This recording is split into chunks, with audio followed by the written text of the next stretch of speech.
Saki. We've been there. Women's Premier League is back again. Since the days of Asamoah John. We've been there. We've been there. Ghana Premier League is back again. Since the days of Ishmael Ado. We've been there. We've been there. Division 1 League is back again. So this is our own.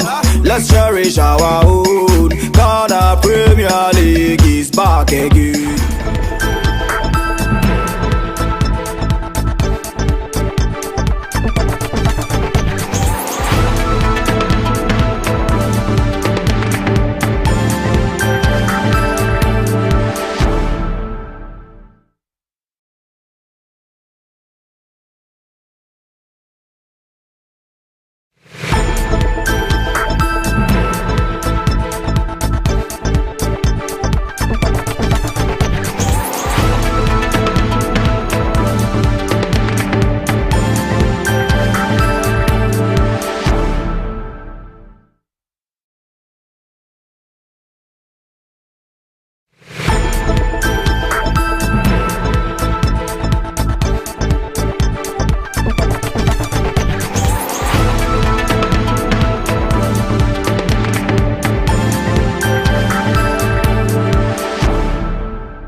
This is our own, let's cherish our own. Ghana Premier League is back again. I say this is our own, let's cherish our own. Division 1 League is back again. This is our own, let's cherish our own. Ghana Premier League is back again. This is our own, let's cherish our own. Women's Premier League is back again. I don't see what dog can want. And EJ can want. The ratio more. Say I do what dog can want. And EJ can want. The ratio more.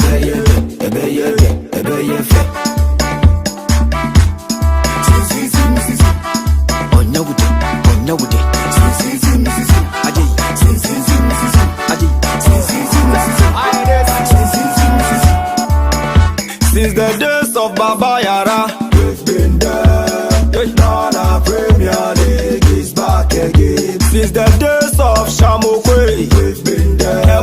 Division 1 League is back again. Since the days of Abeta Saki, we've been there. Women's Premier League is back. Right, once again, watching Emwa Kwaba, we a Friday's edition of HUI Sports and a pay. Brasun Sagudium Ansem, the country, Necope Minor, and no, I don't pay him, Musofu, Mabonbois, Namede April, not own senior, A7 or AC4 Echo. A my 7 FCM shall say, fact to remember, a super Sa and so, and I also Pawa, nay, the funny moment, et me a chum, and a man, Abias, et me Akoye.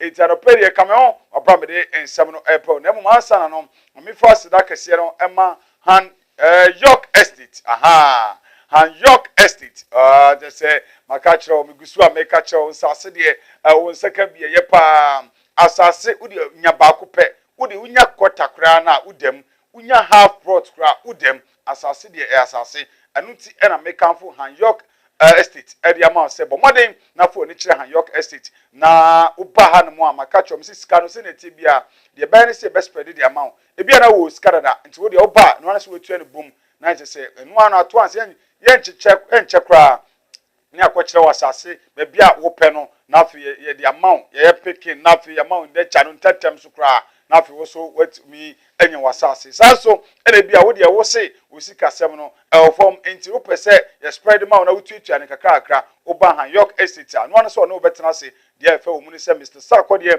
and Mrs. Sarkodie, and Mutu, a fair, into no better than no much church or near him, no much of Quamba Faso Bitia, says Cano, won't say, we no sa aka wasa se fefefe yene sa na bianso enkoyi ofrin kra eba no an se udu to boot no a opanwa usi e Star Oil we see Star Oil biso bibia se o hwe Han Yorke Estate eno an se o ma kire se HYTV abrosano eye talmu tafa e hanamo adjacent Star Oil esuro no mo ane wo ubowura hanama obia betimi eno wakasama bibia so etimi akoye dia ma sa so na ofri Central Region eba na se fatimem eba and I say we see our Kalabuli Junction. Yensa na bibia so enkoyi emfama anopai de Moso for Solomon Obodie Dontoh Brasso me nsam na prawo na mo mame ho so na me bra si a na afi me charge emfa nsam na embrel.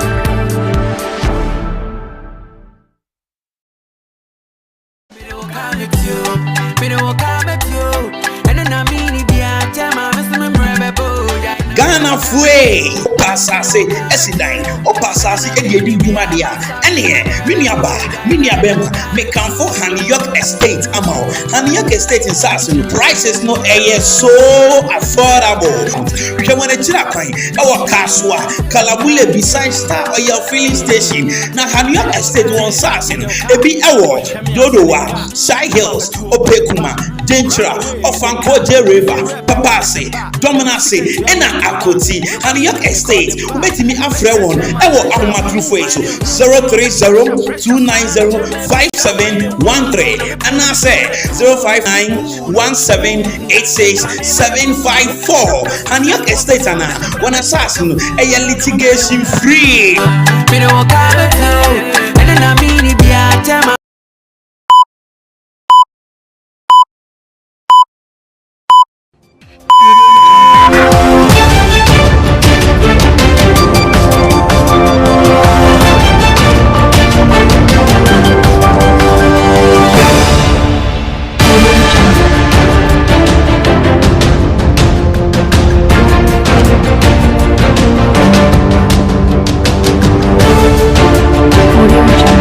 Before say adeɛ kyi na yɛnte asɛm foforɔ a yɛkyi na asɛm foforɔ a adeɛ kyi na yɛnte a yɛkyi no ebi etimi ɛyɛ awerɛhosɛm ebi yɛ anigyesɛm na ne nyinaa mu no HY kaseɛ abɔbɔ ne nyinaa no ɛde bɛsomo sɛ ɛyɛ nkwankwa abiase sɛ ɛyɛ efie na wɔ anaasɛ ɛhyɛn mu ɛna wɔte nsɛm no ebi firi ɔmampanin atenaeɛ ebi nso firi mmɛhyɛ badwafie ebi nso efiri asɛmdibea na edwam nso deɛ eka ho ene de besomo HY kaseɛ ye de kaseɛ bɔ no be wura mpotem ne ɔma bɛn na ɛkɔ so mpotem a ɛntwe yi wa kwan no ana nsuo ni hɔ den de ɛkɔ so ne nyinaa no de bɛbɛ so ɛwɔ HY kaseɛ so na ye wi a edwa so nsɛm ɛne enigye kaseɛ ɛde nyinaa bɛso mu ɛwɔ HY kaseɛ so suo no ye de wobɛkɔ ɔmampanin atenaeɛ mmarahyɛ badwafie ɛne mmeammea ahodoɔ pii na ise ye tumirika say isem boat ritra bosom kosi obi ma so so ana ya amono ne nsem nyinyina ye de beba besom wo HY kaseɛ so tena kyese wo kaseɛ no mu no hye no so sɛ de agodi mu ensem ICP ne sita ne ye de bebrɛ wo ensem wo nyina amono ne nsem amanyosem edwadi mu nsem anigidi mu nsem na agodi mu nsem ane aboa no aye de ba besom sɛ kaseɛ bɔ ɛwɔ HY TV meaning His Excellency Nana Kwame Obusu Nanatino the President Ofeme Kwame Abeka biri ɛde ɔkama for Clement Dino Edi Solomon Obodie Dontoh responsible medin edi efia kiki na HY TV kaseɛ se yen ene amansan nyinaa ɛkasama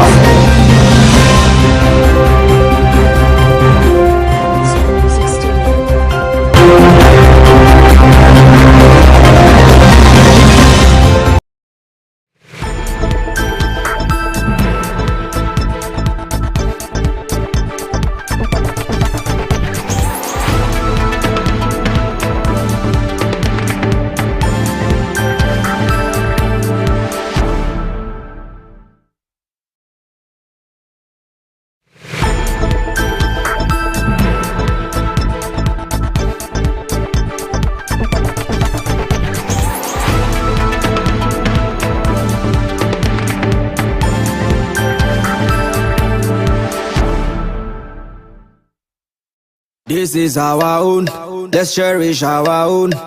Ghana Premier League is back again. I say this is our own. Let's cherish our own. Division 1 League is back again. This is our own. Let's cherish our own. Ghana Premier League is back again. This is our own. Let's cherish our own. Women's Premier League is back again. Unti ade wodoka ho. Anije ka ho. Ade ereshe mo. Say ade wodoka ho. Anije ka ho. Ade ereshe mo. Ebe fe.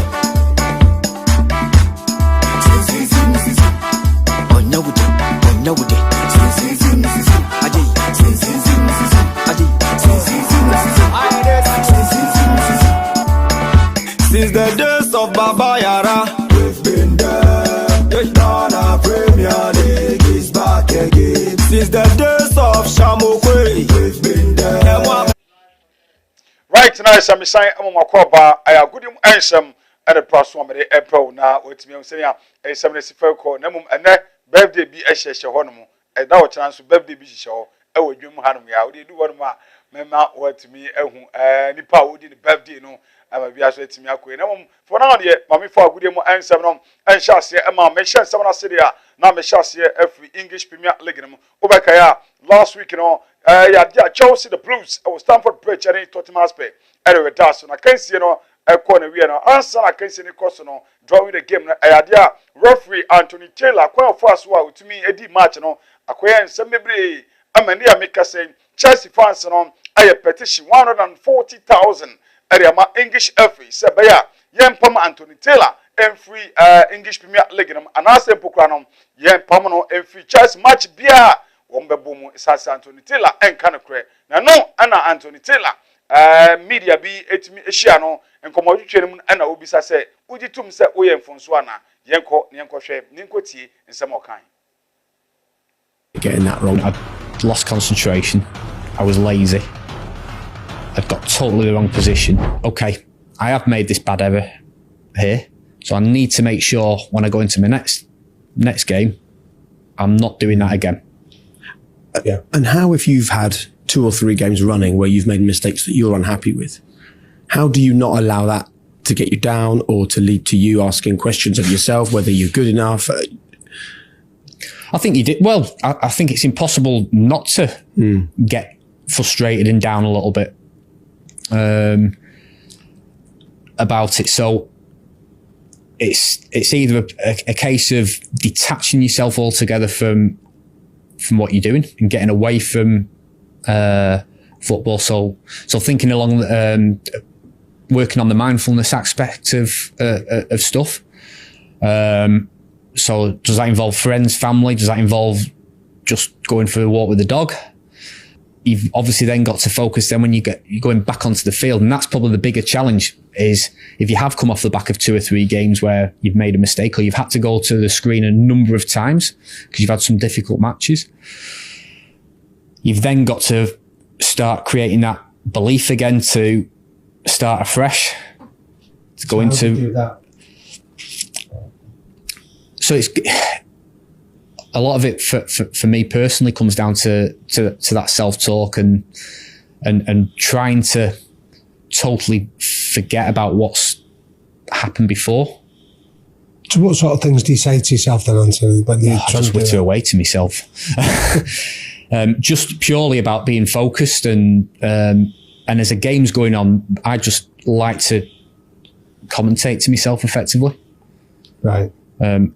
Of what I'm seeing, what I'm going to do, or if I'm not going to do it. Because I think actually some of the worst mistakes I've made over the years is when I've metaphorically jumped in 2 feet, shot from the hip, and just pulled a decision out of nowhere that absolutely nobody understands. Can you give us maybe a decision that you still reflect on now and think, silly idiot getting that wrong? Because I know that people will listen to this and how long have we got? Yeah, but it's all very well Anthony sitting there and telling us about his processes and asking us to understand refereeing more, but what about this and what about that? And they will start to sort of cite specifics. And I think it's powerful if you can just share with us a moment that went wrong and why?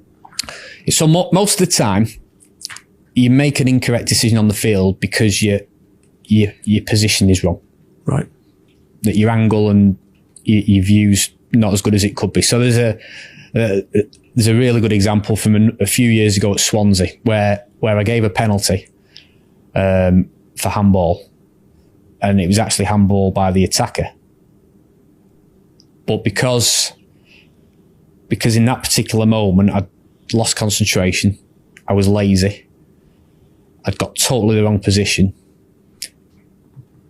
The angle you're looking at is, it just makes it look like the defender handballed it. Now, people listening to that will go, well, that's just a ridiculous way of explaining it. And how can you not see that the handball is by the attacker? Well, my challenge to anybody who thinks that is to truly understand the process you've got to go through. Give it a go.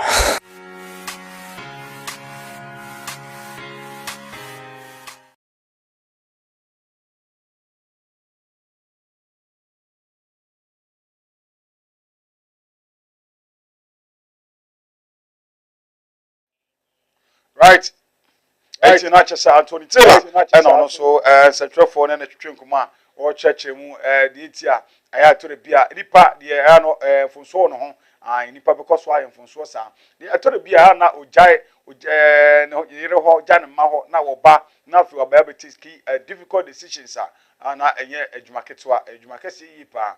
A bit so empty, I said that. It's answer decision we want more, no dear to or no, I know fool say correct. But it be a letter no quatrasi or quatrasi no no say and Fonsoa decision will take care we and yes be our shedda and just for no to say we are omonia break no more per se free English Premier League and this idea I had you pan to the Taylor now walk on one some I didn't some so at the mount now make catches and once and some my branch fellow Rhys James last week idea to me I share go now share go and trust so idea Chelsea man so ebo game bi na sa game no on one kasa ne nua ba no so di na chi Lauren James ono so ehegu utum say ni je o family no pa no ono obobo de ma Chelsea no na ne nua ba so boma Chelsea ma no nti omo de football family nti no sa eneti atum say abawe friend Lauren James no last season so sa o ne nua ne ehegu no so ehegu na say family no sa na tie enye fedi agro de won sam so edema na ti say sa na tie no so if Rhys James home na ye fi on afi ye kopi mu ewo Glazer family ano aye Manchester United Glazer family no purchase se ne ma ekokoso no aye se omani anje Manchester United ho biem sanse sisia no akwese Manchester nkasa no dodo na no ene edwa club no fans no so ebufu basa na club no brand no enso na e bia ekofom ti no nei Glazer family de etene se akade anhwa wo mbetumi aton club no the next 12 to 24 months no niama toto year and sure betumi aton club no na yes Glazer family no na omo aton so omo so beton $6 billion omo aton club na omo beton $6 billion na omo tumi ton sa club no $6 billion dia na yes in the history of world football no club bi any one ma yaton sada na yes waton omo ton abodi ye pa na sia na Chelsea dey yeton no or yeton ye but eno endru $6 billion no into United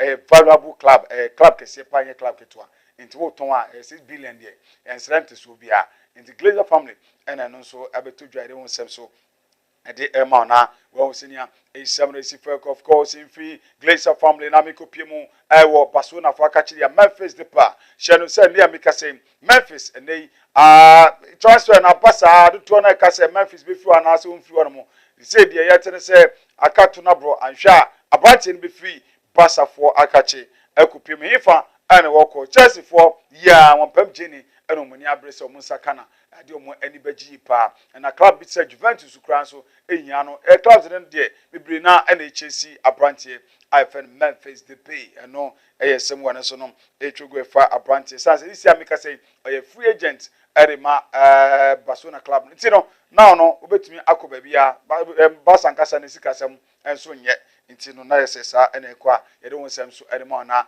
won senia esem esi for call me free the Catalonians Barcelona for akachi na fi mi kopie mo ewo ekutugbo ho sem de no boxing nyame atom amementa ampa na dwa se ne date 94 eda wo chena ampa na dwa Master Anthony Joshua akwagina wo mi pa ne nyame atom a one Brati Ifan Usich, Alessandra Usich, ebe das Santukwan eye 12 papa and to kwakase masa o da bi ye behwe Santon Joshua since I born no omenyan na so sa ye hwe se Santukwa we nyame aduma Anton Joshua be san ewidimi ne sefana ye kohwe abra na wo mkasa o veli om ho na hwe se nia enema esifakọ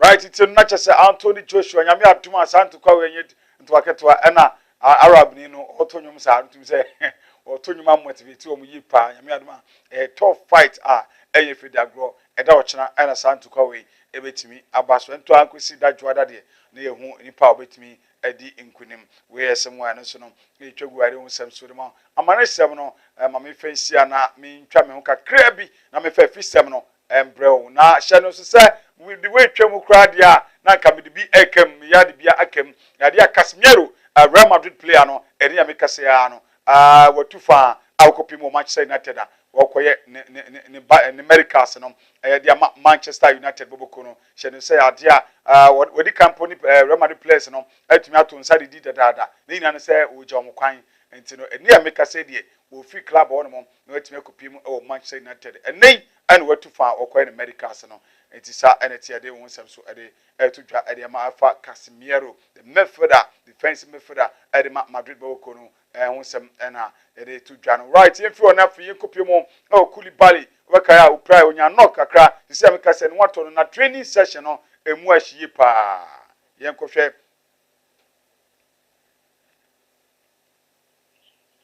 right ntino na chese Koulibaly ani training no na edi twemu ade mountain tem so na won se yenhwehwe no Sandra so no dia Robert Lewandowski enbre no mo ye na dwen se babia na wonam no oduru babi no na as a fan bi e wo ho no supporter bi odo no yi pa e wo ho no so nke ba ya onsi na oni ni ntwa picture Lewandowski na dwen se wo yi ni phone na oni na twa picture and selfie ya na fans mi nu bi akronfo mi nu free no mo ba attack no na wo mu chi ni phone free ni nsam ani phone nya omo dia na so omo gi every nsam de den na wo hwe se ne picture no scene no tia na chese na ye ni bre so pa ma itumi police for sa aka wo mo nti we eventually say na tia de won sam so de ma na wo se nia esam no esifa eko ye free amane sam no na me wo me so kakra na me embrace si a na me fa efisam no empio so.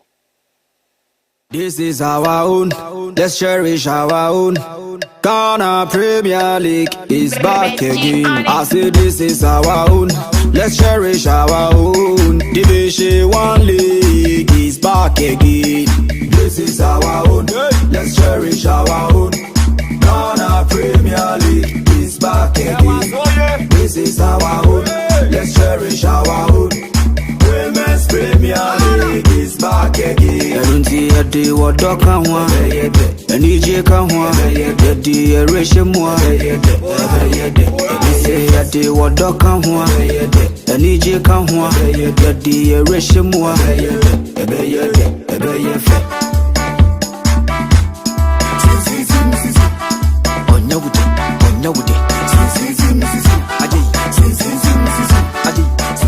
na chese ya sign ababio mu dia de fisem no na pa pa na wo fisem no dia wo kuma semetama sante kotoko wo mo coach na wotumi ewi ne leg no de ma wo mo nam se woni management no enye omoti ado ahoma so ntino coach no etime ja club no wan we fi no na mo hwe no mu say within the resignation letter betime aba their management na afi wa kokora na man kotoko so etime nya ho akonya na mo etime afa new coach na make say prosper ogum etime e dia ba ai na we etime akra kotoko fans ni na mo say any ya pa say at this point in time kotoko Eco CAF Champions League no wotumi enko bi na league no so no wotumi ensan entrant niema emma kotoko sanse no wo ani so ade hu bi say obetumi ayi bi de makotoko pa in fact any ya papa na so ni na chi no ogide say dachi bia no obesan aba kotoko biem no asan ba be kochi we yesem a prosper ogum etimi e de ato kotoko fans ni na anim na chese we esem wa de hu sem so e de ma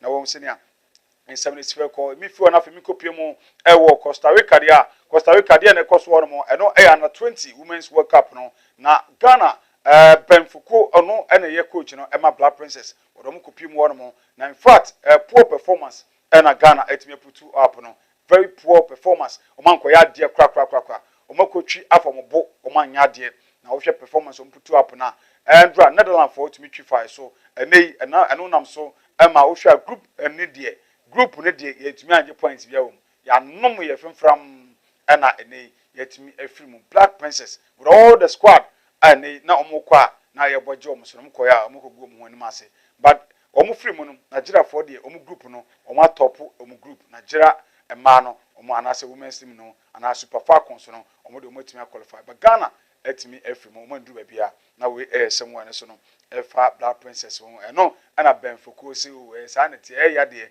but no nko hwe no senka obetumi qualify but sa NT football ne tori bia na sa NT we yesem a eno so twegu fa Black Princess one e de to dwade ama na hye no so say obeka na sen Birmingham 2022 come off game etimi to dwa obeka ya mere won se mebre e brew na after the game no after say bibia ko na wie no ana say obia ye wi obia so pack o niam na wo ko se wa ba tournament into time aso visa na de ma no say ma 1 week visa set time aso 2 weeks visa set time aso but afre de ye ponya na ye wie bibia obi amfa na bag nkwa hwe Ghana fo ya ye hu om Ghana fo am ba ya na fe hwe mu am ye hu mu hotel kra mu da na fe hu 17 delegation Ghana fo ne dosu ba emu maku dun son 17 delegation ye hu om de ya na se enye se nkwala o empanifo ampokra big mess wom omde ho omo ina hwe omo ani hu omo se hwe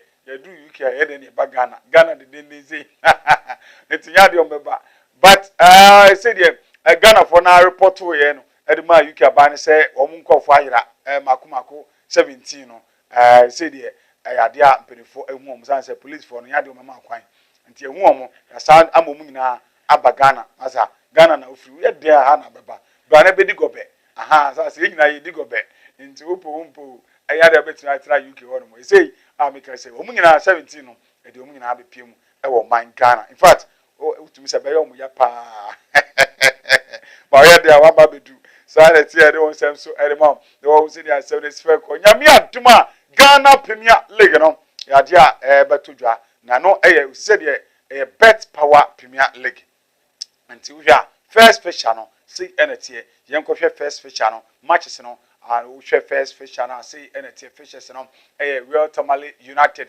and FC Samatex and Santi Kotoko and Suni Insotaman FC and Kawila United and Tamale City Babiani Cool Stars and so and Dream Chelsea and Diana Stars and Suni House of Folk so and Kotoku Royals and no achim for no afi no so club abem wow Kotoku Royals and Suni Accra Lions and Legon Cities and Suni Mediama and a great Olympics so league bubu emashi only HYTV and Beche United and Edinburgh that so and a Bekum Chelsea and Kim Faisa it's win a match sa nyame atuma September bosumini no and league no chassis tiana wetimi ahye so bet power Premier League and I don't want some so elma me fi wona afi mi kopiemu e wo Ghana ni branch e fene Kingsley Safo ubeka branch no was Sweden and na almost kra meka so citizen kra a osia kan e mamo FF branch no e ba gini deeper e my Europa League na nye fidi agro je so bobo ye papa na so no abawe bi e di rape case eto no so abofo idie o mo ha adwenye pa am ye jeli no 2 years 8 months 2 years 8 months o demu am na abrante later enu mu yi no wo mu yi no na se we free Sweden ho no aha obagana echi no nya club a wakopim ho no a ene wo sia kan ewo Greece edema Apoel Nicosia etinyame adoma UEFA Conference League no baso matches no baso a ewo se nka otumi ene ne team no etumi etu kwan na afi wono so ekobo match ni bi but enam se match no mokobo Sweden no mokobo Sweden no Sweden aban ne se masa akwawe no rape case no aye jano no the first say ye jano no enkyere se wo se wo san ba ye krum ha yankas ya ban no for 10 years say mom see ye krum Sweden no aha nti ya ban no for 10 years ne de ene emfa wo se team no ba ho no abobo game ono ko ade maye mane ma nti ne team no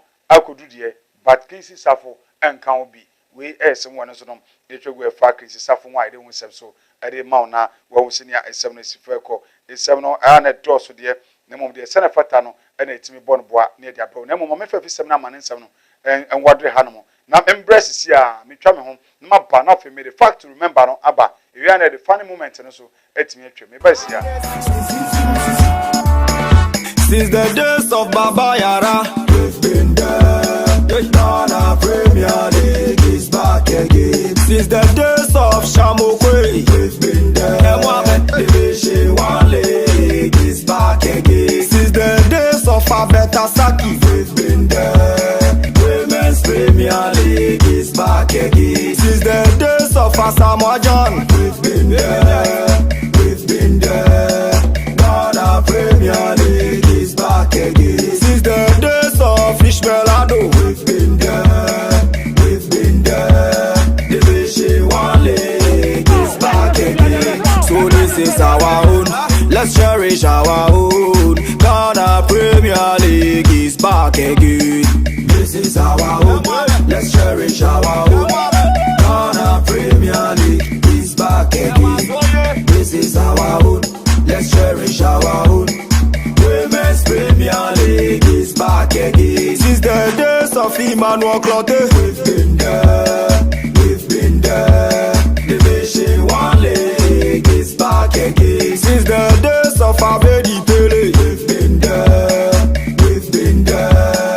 Ghana Premier League is back again. And the days of Ebo Smith, we've been there. Ghana Premier League is back again.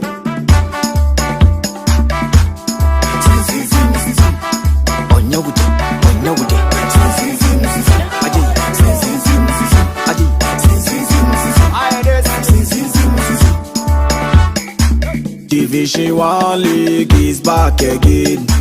Division 1 League is back again. Hey, mama. Hey, mama. It's back again. Women's Premier League is back again.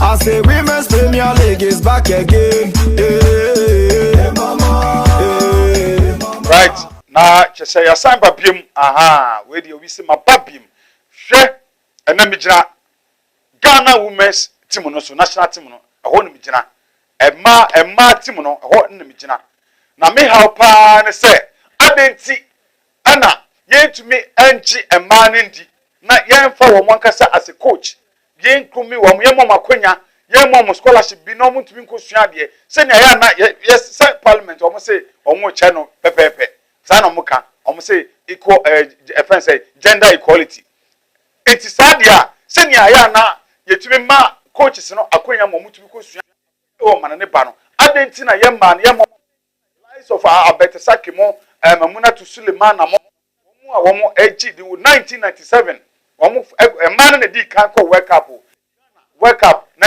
yetumi nkobi man na di kan ko work up e wo US ekwati yenim o ma ehun so work up no mema no so ye wada o metumi akọ what must say bagana bibia na eyi ma no afiri bibia na eyi na asisi mo ko fa mema no mo fo kese the lies of power si fe biamo so o me coachi e ma team ben for ko mo so mo coachi e ma team o mo tumi handle ma no enti mema no awoso mo pack o ma side na mo de ma na kasa e coachi team no e say ma no bema oba dressing room the funny part is about dressing na bema coach no so age na obi na wo oba na sesa na oba re no what sana ho no mo hwe niema mema coach no mo hwe ma no to no mo hwe ma no nufu no mo titale wo mo saa ma oba no coach oba saa na US nyina mo ye ma no US ma no mo coach no mo saa de share mema no de bia ebi na ekogu e won ma se ma na coach na oba be se coach di na touchline na so hye wo be ma na ofo said say one kasa unya adisua kakra so that's it of course did drama ma coach friend say team no de but ye hia wo ba what I say ye for grashe bi hye man because Abetsaki 1997 counting team no Abetsaki mu na o ma complain sa yes to they need the chance memuna to slim man mu na o ma job by o mo o metue coach ma wo mu sa encouragement no ma wo akunya no but o ma ka mu ma wo mu sa akunya no it would team no ma memuna to slim man na mo ne ajoba yo mo Abetsaki mu se wo mo encourage team we wo just so mu to coach na sia Messi Kwakutegu ono ne coach e team no emema no tumi nje crew abia mai ba Messi Kwakutegu etumi di team no eko Cameroon etumi je wa for tournament na marathon ademaye maami ya hyase kakra gumi team na obedu ba bia afidi obeji di no na makofa pa kwesi Fabian na focus yi abeka no ho se wo mo encoach team no na o ba head oba ya so a na team no gu ya na mo di Messi Kwakutegu no afra Pakwesi ndum Pakwesi de bedia no ase na Pakwesi Fabian na mapam wo mu nyina mapam wo pa no na mo de mema na na coach team no ye go na kofia bra Messi Kwakutegu etimi di team no anim ama the way squad the way otumi form team no mo mu win crew a ema ye wa for tournament ye ko video ni kakra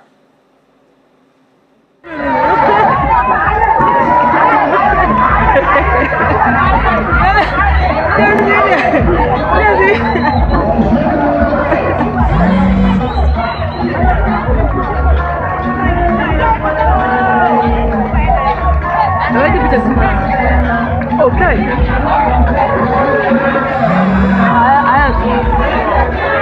Papa.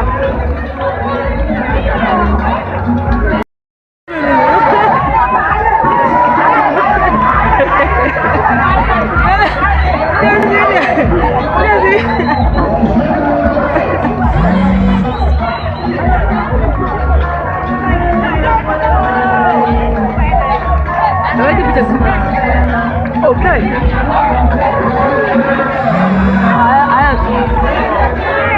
Papa.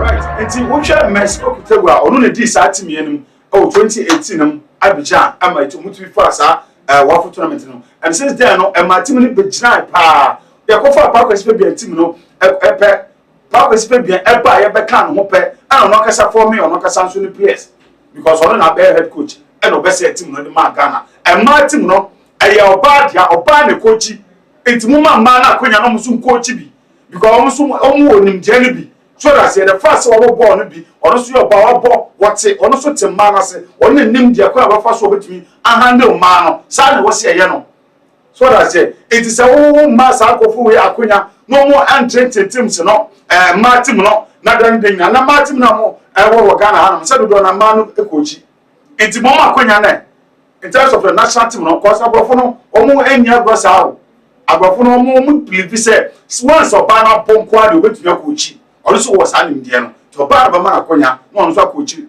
also the winning World Cup. No, what was it? Nations Cup, I know a man of South Africa for winning Nations Cup, no, or Muji trophy, no, Africa, Morocco, and Seminole.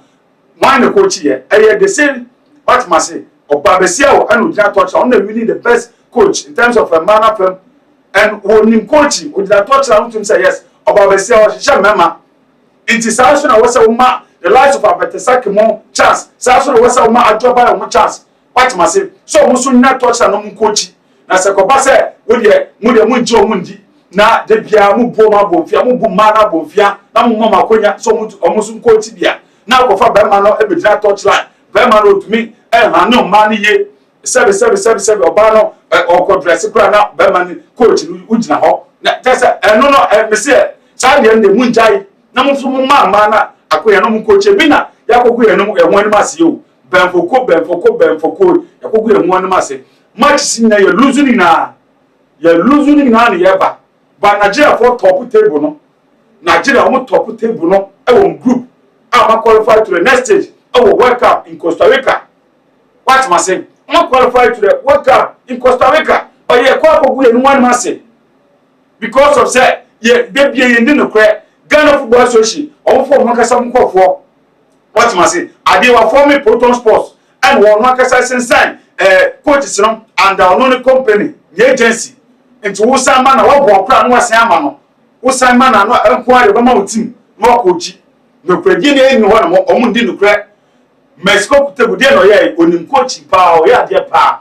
what am I say ne nyina sɛ duru ba bi aka no kra so wɔ nyema bi a wɔ sɛ ne nsaka what am I say na Ghana de o ka no kra pɛ na wo ayɛ yi saa na Ghana black queens player bako ego kan no kra keke sɛ enya good preparation enya ahompoaboa papa getime compete into the World Cup no na se for no o kan epe that day na mo yi na di edifit team no Ghana yen kan kre so that say enti won mo a say unya oba nim players na betuna pick Mexico could nim players ni na update na mo pam na mo dia benfoko buy benfoko dey no tumi so far dey no tumi akogu no hwan mase ye ko hwe South Africa for kwan am fa so a they say one so to me winning trophy nations cup na sia o man from oba na win here it's other until the dem bu man reference man abomfiasa every bad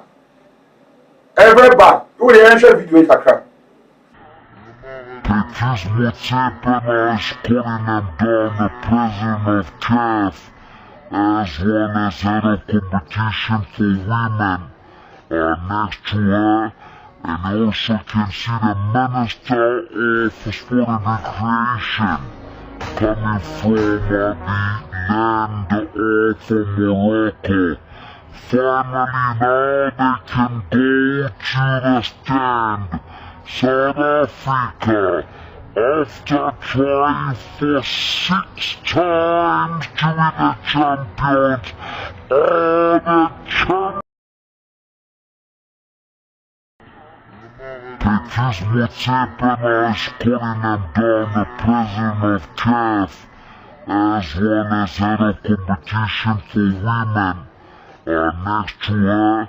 And also can see the Minister of Sport and Recreation coming from the land of Morocco. Finally now they can go to the stand. South Africa, after trying for 6 times to be the champions, are the champions. It's a man and I was a woman man so chance no so coaching man very necessary pa my boom man abomfiasa even no mo be kwa mboabo na poor what must say be kwa na poor it mean to amoka iye edu ba bi na sabi pampers ni mpo ai be to de ama wo mo no ne de ama wo mo no ezi pampers wo pad what I say de be diara no what must say pad no kekere be to de ama wo mo no eno so na ayede akoye kwachi bidin anase bwachi bidin akoye asem na wo mutumi ntoma wo mu hie sika madafo player ba ko pa wo emano madafo player ba ko pa wo ibisa no be abat emwa e de ma wo mu a oka me pese me boni din se wo mutumi po ma wo mu sika na o ka mu ha okura na yetumi mu wo mo o de anise ka yo se o ye de okwa brochire na brochire nso exposure ni ye de na kwa brochire o mu sika no afadi nti se nyame anyo wadom na wo ba be se no wanya ebia team bi e outside ankobo no anya sika kra na akoya se mama na ball na wo boy no obia na isa akoya se obia soma se wa be se be bra na be ball but they say no mo am say gender equality enti mo treating man so ye na mo man so akonya na mo so coach no metumi akochi team no mo coach kra ma bro so munya sa agidie no because Mexico to me na oye adwuma no Memona to Silemana man and more that's why one my coaching course Nasia. I drop by my coaching course Nasia. And to coaching course no more. Do things I want to me and yet manana. Give them the chance. Now there's someone to me yana. I'm to me ya more bench on my side. But they be a number this can't work with the squad now. Any member now minimum now and the coach I'm coaching someone to me coaching. No more mistaken for so many. And I think say a brush or some a man or so or mum sa akunya. And yes, I there's some for now more kind of gender equality munjaka. A brush say man or so mum akunya coach it no. As I say we check it even work up a year boya. Would in your time not teams no do tona ma and a coachy nations no or mining na do tona man the coach because once when you buy a legend in the or some man a chance no coaching. Because which me pa what must say eti me mo de sa abonfia na mo de bu e ma mo jai na ya de betu aboa yes I did that the lebe ko ne ko ye won ma se ne abade bia because the coach is in the brain omo nya de in terms of say handling and martin no omo nya de and a man no oba and what your boss and I was say na sa na bia so timi ekoyi aha. It's a name of food system. Emma, Ghana Football Association, Sports Ministry, Munina, Mutekisa, responsibility. Namumwa, and yes, I we are one pay after a mobile Casabi, but as some work on the Kaka, but once ye so and Guasia with a money, much na Yaluzu and Yaban. For your pen Munina, I'm going to take to one person mechanical. You can't question one of both. Right, young question, funny moment to the Kaka, Nafi, and so.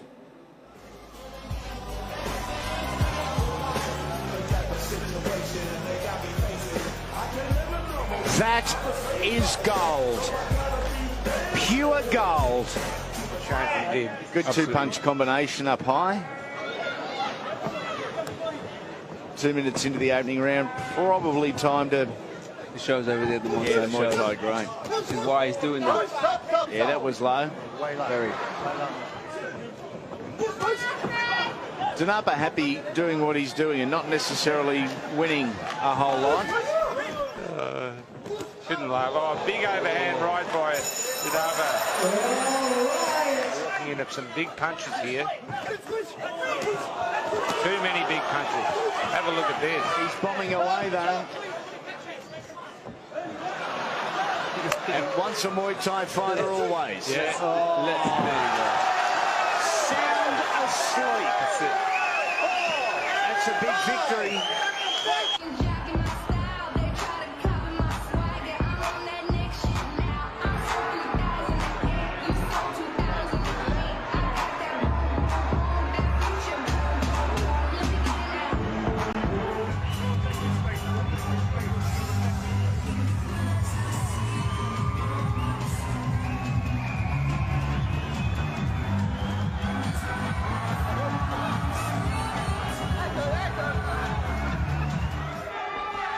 The right hand, and he's been having success with that since the opening bell. Oh, what a knockout! No way he'll get up from that. Fight's over. Ashley Sexton wins in amazing style, but our concerns straight away go to Usman Ahmed because that was a very, very heavy fall. And Corino, if Brewer landed enough to offset the scoring, as Eccles threw a few of his own. Brewer coming back with a left hook off the head there, and a right hand, and down goes Eccles. There's the power shot. A right to the head. 5, 6, 7. Eccles complaining as he gets up. Mire usted, vamos a platicarle en esto que nos prepara nuestro querido productor Edwin Colón. ¿Cómo le ha ido a estos muchachos en los 3 primeros rounds? Fíjese usted, Verdejo 9 knockouts cuando ha peleado 3 episodios y Villanueva 8 knockouts. Esto se acabó, señoras y señores. Me parece que va a ser muy complicado que pueda recuperarse. Ahí está, knockout, knockout, knockout. Impresionante cómo lo levanta, y no solamente levanta al cuate Villanueva, es un knockout impresionante que levanta al público reunido en este Shriners Auditorium en Orlando, y el diamante Verdejo ahora... Oh, he opened up and caught him!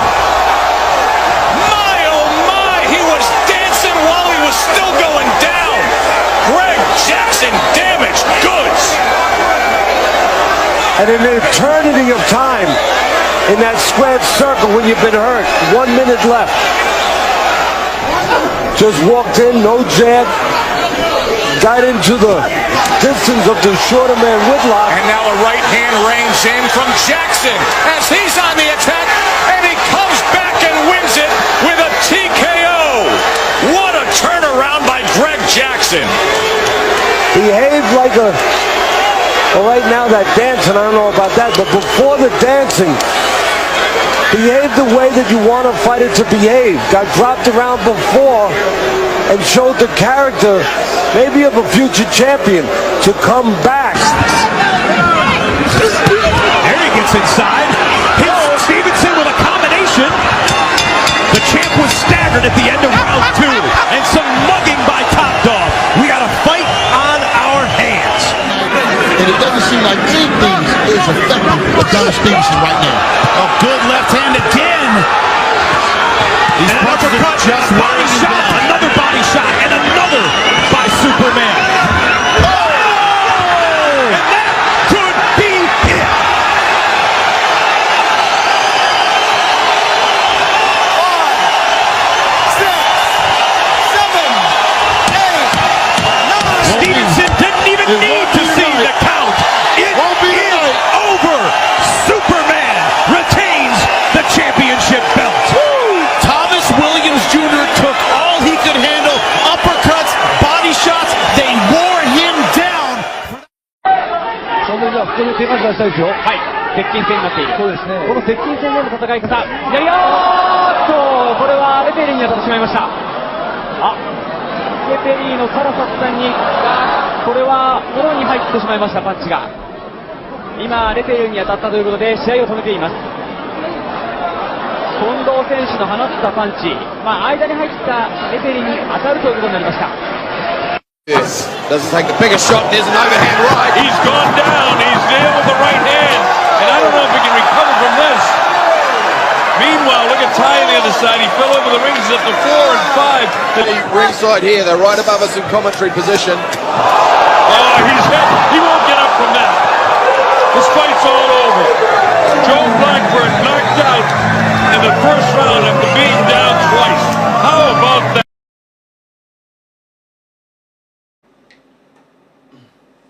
Right, it's no not just a sign about Bimudia. Now a fun moment, and I'm the Mudia Mano. There's a seminar you win Sanamum. And happy birthday to Christian. Sunset, yes, Tridian Ponyankopon. I have bought for Yame Patafuji Kunyame. Or more day now or show super pine. No, the Afibaco pet. I can't feel one. I know what the radiasi. And not a yes, Sunset. Or more, I know shall say from January. Young man a kind Darby.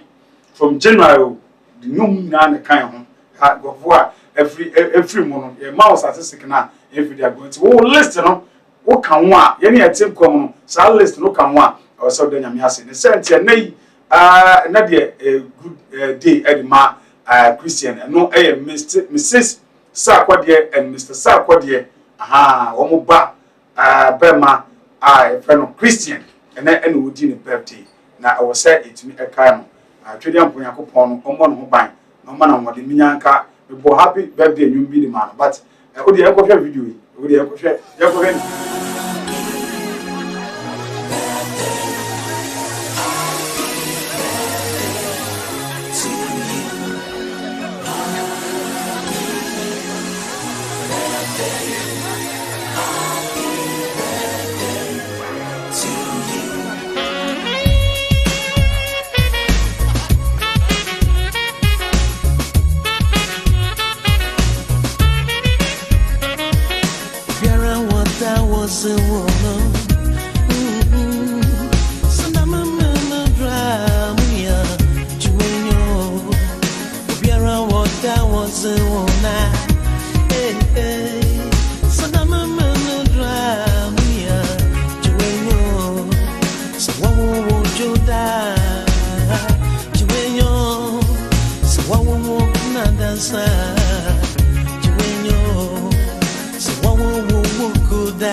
na chese sa enetie aha nti Christian bia obi a yesi jiwani what I say yes sa what in konkwade you have to chill what I say aha man yes o media bisika no aka be TCD mi di sie obua o ha dia ba kire ni won so e TCD busa pani bia be fadi de chill have fun what I say what in kwam nti bia obi a no be sure say ene Mr. Sakode ne Mr. Sakode on my excuse bia no excuse bia that be what I say no excuses bia birthday no kwa mama ndi ofie e ba ka family ani ndi wa what I say ni afele travel what I say na mom o share video na o share the way I edit no ko na set obodwuma pa bi o yi pictures ni hihiem na o de o dabi we sure say Mr. Sakode ne Mr. Sakode mo share no ana Christian I share no be feel say set nso anu adwuma no set no and then set no utum say unya woman drink bi ba ko a na ni beji pa woman drink bi ba ko a ni beji ti obodwuma pa oni pious wo MC room on matoto niema yi pa na PM programs manager General Masha enso etmatoto niema sanso na cameraman enso Mr. Nanaya ana share no say MD MD so etumi on send bibia by pressure pa de mufa to TV no so na bibia nkoyi what I say MD ebo adwuma yi pa ama bibia so etimi akwete no sanete nyame atuma General Masha nankasa the birthday what I say I also ba I don't china ntino August me second August and then next year 19th August ti General Masha nyame atuma the birthday no be si 20th August ono don't china ntino Christian edini de no wie pe enena ya prepare no nti the pizza no kabaya pizza no scan it beto pizza no Christian de baako na General Masha so de baako simple we de utubaka ya say tama Yesu ko bompaye no bompaye na wie na bofo no bae no amka say we ni onipa ya yi no o te unse na suafo no ka chance we de say kabaya kenche no baako obi ahụ baako nti we de pizza no so no General Masha di wom ana Christian so edi wom ti amfa ne kan na bia so timi ko yi ti no omunyina so no twedi apompa se ya dom yakopon embo mo ban mo ma hoten na bia so nko nyame enhwe nyina so na bia so nko yi mi atum na dondo ya hyere so mai ka kire wo me kai wo se nyame atum da juada morning show no hyase upompo hyase ana nyame atum so a kase no so no hyase no HY kase no so no ebe hyase da juada na de speed no atum se mo ahyo mo ahyi pa da juada na ye hye program siri na ase iti HY TV de hyere so se ya ngwabo ano na ye ba so a full force na ye ba makramo nyame atum adondo ya ebe se hia bye bye.